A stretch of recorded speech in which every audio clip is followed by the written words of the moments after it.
May drainage kasi ito sa ilalim. Kaya pinaanuhan ko na lang ng tubig.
Yung dalawang Great Dane doon na lalaki at babae,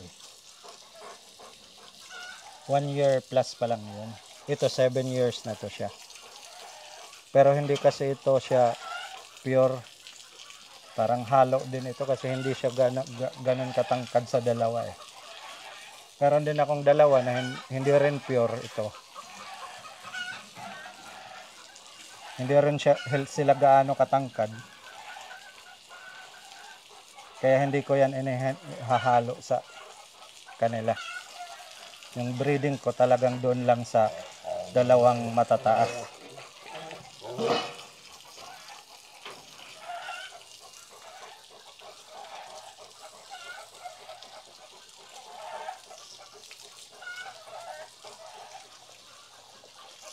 Mga siloso kasi ito. Kahit ito matatapang, pag ikaw ang nag-alaga mula sa maliit pa, yan sila. Mga siloso, mga possessive.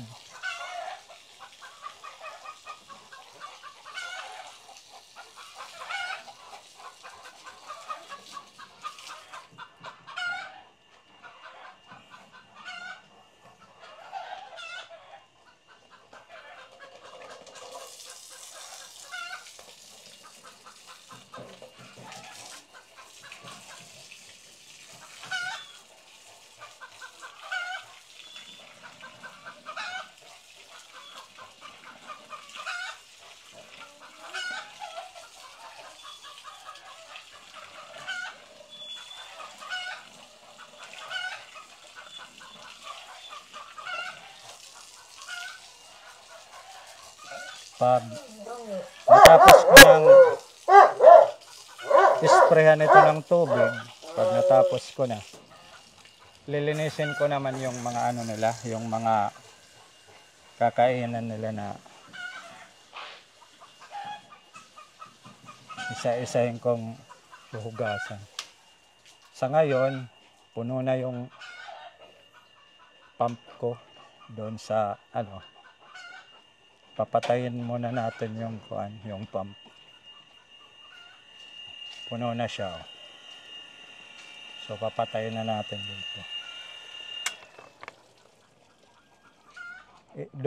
Doon galing yung ano ko, yung ginagamit ko pang spray.